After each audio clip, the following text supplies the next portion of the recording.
പുകയ്ക്കാനായി കഞ്ഞിമുക്കാം വെള്ളത്തുണി പുകയ്ക്കാനായി ചന്ദനത്തിൻ തിരി മതി അലങ്കാരം രണ്ടും വീതം ഭംഗിയുണ്ട അവസാനം വിശ്രമിക്കാൻ മണ്ണിനടി വെട്ടിൻ പായെടുത്ത് വാതിൽ മുട്ടാൻ വിരവില്ലാതെ നട്ടപ്പാതിരക്കൊരു പാട്ട് മുഴക്കാൻ പതിവില്ലാതെ പെട്ടെന്നാകെ മുന്നിൽ വൃത്തിയിലോരോ നിഴലാടുമ്പോൾ കണ്ടിട്ടോടിടല്ലേ ഓടിടല്ലേ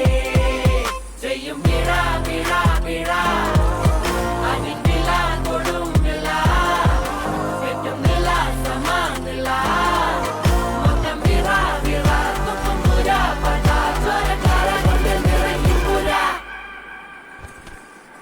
നിങ്ങൾക്കാതിരാഞ്ജലി നേരട്ടെ.